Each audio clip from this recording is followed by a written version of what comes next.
هاي مرة تانية. كيفكم؟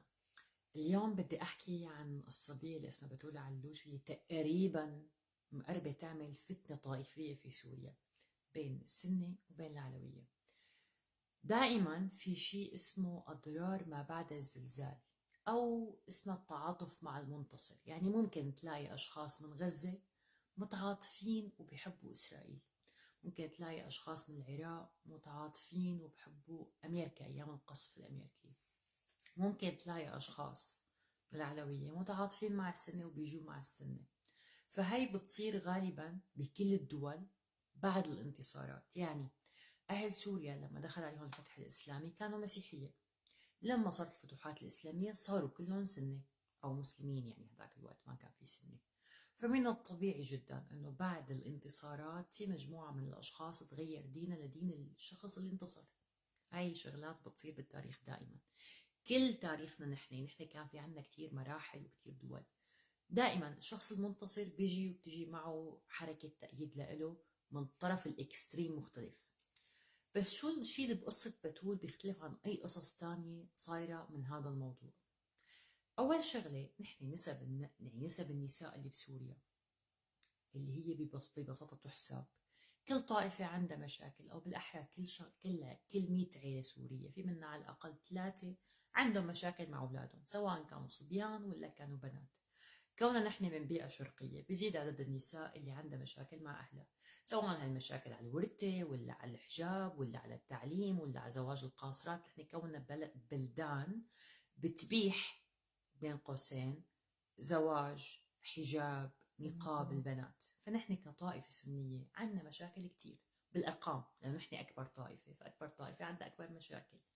يعني من كل 100 عيلة في عنا على الأقل 3 عيال عندهم مشاكل مع أولادهم. شو عملت الدولة السورية لما ربطت حالها أو دخلت حالها بهالقصة؟ دخلت حالها بقصة كتير مشكلة كتير كبيرة، اللي هي هل رح تتعاطف الدولة السورية بحكومة الشرع، يعني نقصد مع كل الضحايا تبعون العنف الأسري إذا سميناها عنف أسري؟ سؤال. نرجع لقصة بتول. شو الإشكالية بقصة بتول وليش بتول متعاطفة أو بتول قررت تصير سنية؟ جدا طبيعي مثل ما قلت لكم الواحد يتعاطف مع المنتصر بغض النظر هو شو وضعه أو من أي جماعة. بس في كمان بنات كانوا عايشين بوضع أحسن من وضع بتول، يعني مو بنت وحدة ولا بنتين ولا 3. كان في مجموعة من البنات عايشين بالاتحاد الأوروبي، مجنسات أو أصولهم أجنبية تماما. يعني في بنات من أستراليا، من أمريكا، من بريطانيا، من السويد، من ألمانيا، من النمسا، من فرنسا. كانوا عايشين حياة اجتماعية كتير رائعة. يعني يا أما عايشين مع أهل مسلمين، مع أهل مسيحية، مع أهل كتير داعمين، مع أهل عندهم حب لأولادهم. وفي مسلسلات نتفليكس كتير حكت عن هدول البنات. هدول البنات تركوا عائلاتهم اللي كتير بتحبهم وراحوا على سوريا. هالرحلات صارت ب 2016 و 2017، وكتير بنات وقعوا بهذا الفخ وراحوا على الاكستريم سنة المجموعات اللي كانت نشيطة بهذاك الوقت. ومن حالة وحالتين نعمل عنهم كتير أفلام ونعمل عنهم كتير شغلات. هلأ بعد ما راحوا ندموا، مو بس ندموا، عضوا أصابيعهم ندم وباسوا الأيادي والرجلين والصرامي، حرفيا الصرامي، لأنه راحوا ورجعوا على سفاراتهم وسفاراتهم ما استقبلتهم. يعني انت فيك تروحي تجربي تعيشي مع الاكستريم، فيك تجربي تروحي تعيشي مع الناس اللي هي تقريبا يعني كتير متشددة وكتير متزمتة وكتير آه، ما لطيفة. فيك تروحي تعيشي معه عادي جدا. يعني بتقول ما أخذت خيار تعيش مع السنة المتدينين مو المتشددين. فرق كتير بين السني المتدين والسني المتشدد. شو معنى سني متدين؟ سني متدين مثل مناطق حلب أو الشام متدينة، عندهم حجاب معروف اللي هو حجاب أسود، بيلبسوا مناطي سوداء، بيلبسوا حجابات سوداء من فوق، وبيحطوا خمار ببين من جزء العين هاي، أو ممكن العين يفتحوا لهم يعني تكون هيك فتحة العين. هاي اسمها مجتمعات متدينة. هالمجتمعات هاي المرأة اللي بتحط مناكير تعتبر فاسقة، اللي بتحط بارفان تعتبر زاني. يعني عندهم معايير جدا صارمة للحياة.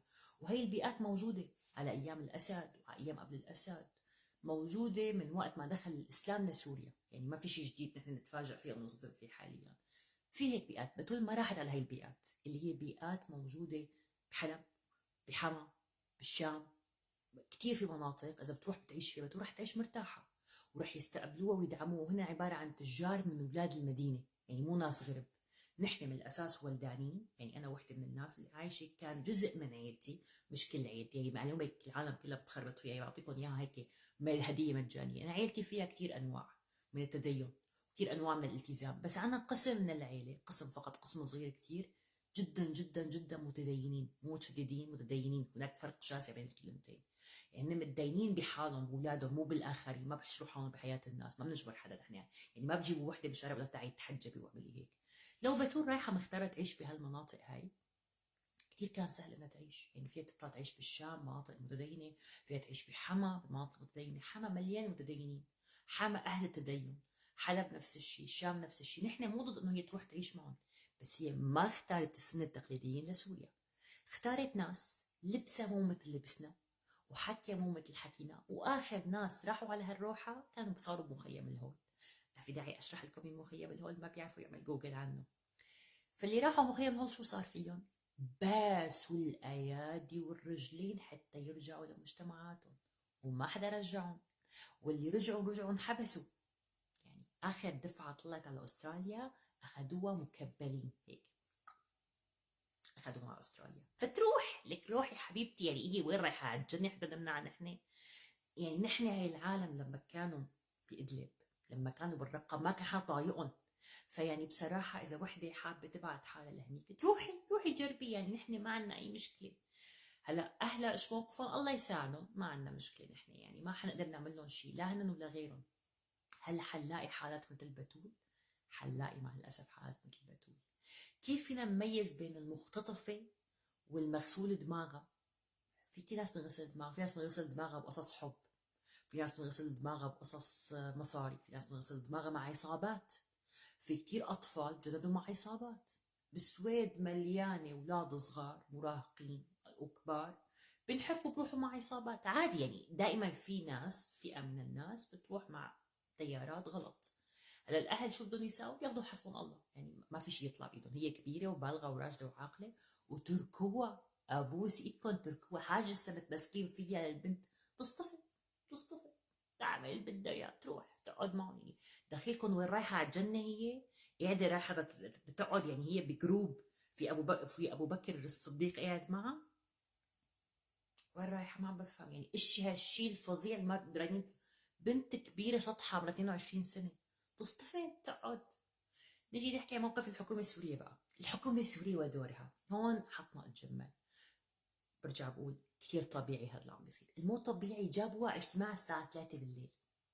نحن الشعب السوري ذاكرتنا مع الساعة 3 بالليل أبدا مو لطيفة، يعني إنه كنتوا تعملوا الاجتماع بغير الساعة، ضروري الساعة 3 بالليل. يعني نحن كنا عنا هيك نكت كتير فظيعة على الساعة 3، بس ما علينا.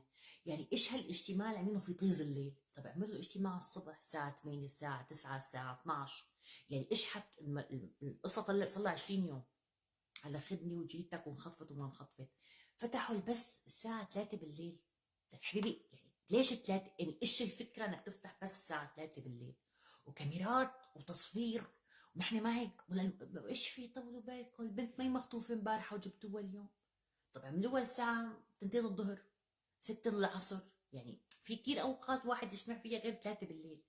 الوقت كان كتير غير مفهوم، يعني اختيار الوقت عندهم، اللي اختار هذا الوقت بحسن بقول لك انه اغبى واحد بجبله، يعني جبله جابوها مين اغبى واحد او تعال اختار الوقت. بالنسبه للوقت قعدوها على كرسي مثل بتحس هيك واحد كيف بيقعد بقعده وبدهم يوسفوه كلهم، قاعده هي وفي بنت عم تلحمس باذنيها، ما بعرف ايش يعني، شويه احترام. طب والله في عنا اعلاميات لطيفه، طب جيبوا آسيا هاشم، واحده شخصيه لطيفه، يعني مهم، انا ما عم بقول انه كل سوريا ما في اعلاميين، في كم اعلامي لطيفين، يعني في كتير اسماء لطيفه فيكم تجيبوها وتعمل معها مقابله. كلهم هيك هاجمين، 17 رجال جايبين وتنتين وحده منهم مثل محقق السجن واقفه فوق راسها وعم بتلعبس ببدنيها وانه ما حاطه سماعات ومدري شو. موضوع كتير سخيف، ما هيك بينحل. عادي بتطلع معها مقابله، طلعوا على القناه الاولى القناه الثانيه الفضائيه الاخباريه شو سموها ما تشاء، واعملوا موسى العمر، جيبوا موسى العمر هالسحارة، كفي لسه رايح ببيت شقاع لبيت رقاع ونازل شرب هالعقارات. جيبوا له موسى العمر خطي يتسلى يشتغل له شغله. ما صور حلقة من يوم ما سقط النظام يا رجل. نسينا انك اعلامي. حسستني انه نارين بيوتي وخلص نجوميته. عمر مسكون وبلش يعمل اعلانات، يعني خلص نزل برجع اشتغل بمحلك. انت شو بك صدقت على حالك صرت مستشار الرئيس يعني؟ زي الحج نزل، زي اعمل معه مقابله. يعني ما بعرف ايش معنى يعني هيك تركوا كل العالم. خلص خلص جيبوا هذا شو كان اسمه الطبل الثاني، ايش كان اسمه؟ جميل حسن، هذا اللي بصيح وبولول. هو بصيح وبولول وهي بتتفرج على النماذج اللي عندنا. ورجوها عرفوها عرفوها على الطائفه من جوا. نكشوا لها الاسماء هيك اللي بتغرف القلب. ما بتعرفوا سبحان من يعني. انا حسب معلوماتي الاستاذ بزماناته موسى العمر، رح اذكركم شغله هيك بتضحك. موسى العمر بزماناته اقترح علي، انا ما بنسى له هيك مواقف ابدا، انا من نوع ما بنسى ولا بسامح. اقترح قال من يزوج هذه الجاريه، قصده علي انا، وانا ادفع له المهر. فانا بما انه برد لك اياها بعد سنين، انا مثل الجمل ما بنسى. انا اذا بدك يعني بقترح لك استاذ موسى، ايش رايك تتجوزها انت وتنقذ الموقف؟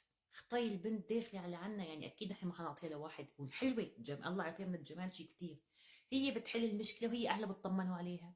والحمد لله معك جنسيه ثانيه انت، يعني بصراحه جازه مرتبه. ادخل انقذ الموقف. انا كمان بقترح عليك مثل ما انت اقترحت واقتحمت حياتي بزماناتك. طبعا ما كنت بوقتها انت قليل العقل، كنت بسيد العارفين. وانا بقترح عليك من مكانتي هلا تروح تتجوزها. إيه، روح اتجوزها وانقذ الموقف. خطي احسن ما ياخذوا عنصر الامن العام، لانه كانوا هنا خايفين ياخذوا اخر حدا من عنصر العام. جميل حسن قل هيك الوجاه الحلوه. كمان جميل حسن الاشقر حلو، بجوا اولاد حلوين. يعني هي اقتراحات.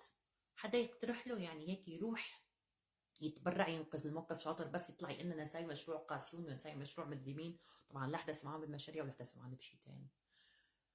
ما علينا. فالتعامل الدولي مع هاي المشاكل، انتوا قد فكرة تدخلوا دخلة العنف الأسري في سوريا؟ يعني انتوا متخيلين كل وحدة هلأ بنت قاعدة عندها مشاكل مع أهلها تتفكر انه رح تقوم القيامة مشانها؟ يعني الوزيرة مثلا هند أبوات قادرة تروح تضرب المتسولين حتى تفتح على حالها باب النساء المعنفات؟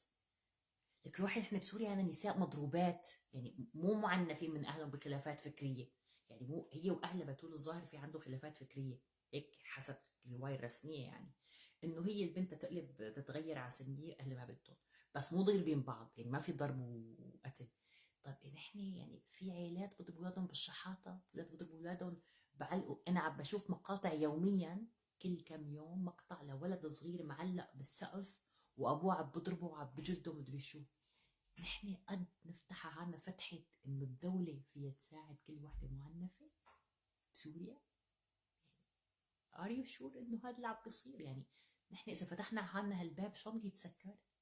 هلا كل بنت معنفة بسوريا بدها تروح تطالب بحقها من الحكومة. والحقيقة حكومة ذات الحقيقة. أنا شخصيا بصفحتي الشخصية والعياذ بالله صفحتي هيك قدها، يعني ما بتطلع شيء. بستقبل طلبات لبنات معنفات بالهبل، بالهيك يعني قوائم. يعني إذا بتفتحوا الرسائل بدي وزارة كاملة تركض وراي بس لنقعد نراجع القصص نتأكد من صحتها ونساعد الحالات. طيب الدولة بتقدر تعمل هيك شيء؟ يعني انتم متأكدين انه فيكم تساعدوا كل بنت معنفة بسوريا؟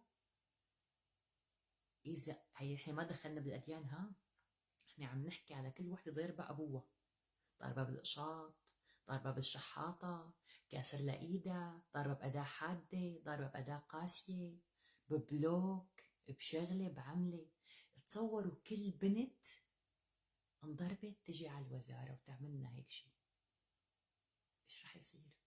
طيب نطلع على الليفل الاعلى، نطلع لما نطلع والله اجر لورا واجر لقدام. تصوروا تجي وحده سنيه وتغير دينها. سنية وتتجوز يعني ايش بده يصير؟ إذا وحدة سنية وقررت تتجوز واحد كردي، إذا وحدة سنية وقررت تتجوز واحد درزي، إذا وحدة سنية وقررت تروح تصير علوية، تصير درزية، تصير إسماعيلية، إيش راح يصير؟ هل الدولة قادرة تدافع عنها؟ طبعا أنا ما وصلنا لهالمرحلة من الهوس الفكري، إحنا لساتنا بمراحل بسيطة. نحن كدولة بسوريا، وزير الداخلية، وزيرة الشؤون الاجتماعية، تحياتنا لأبو أحمد حدود وتحياتنا لمدام هند إبراوات، كلاهما يعني كل الاحترام. فيكم تطمنوا الناس إنه كل النساء رح يتم التعامل مع قضيتها مثل ما تم التعامل مع قضية بتول؟ ولا بتول بس لأنه هي علوية وراح عند السن لازم نحن نعمل كل هالمناحة؟ بعدين شغلة تانية، هلأ هذا الشغل هو باختصاص وزارتين، الشؤون الاجتماعية والداخلية، ليش ما حدا من الوزيرين راح تحرك وحل هالمشكلة؟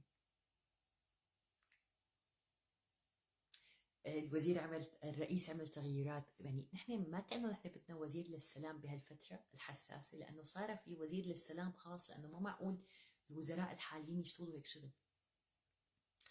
بقول قولي هذا وأستغفر الله لي ولكم. إحنا في عنا لايف شغال، تعرفوا وين بتلاقوني، المنصة اللي دايما فيها لايفات.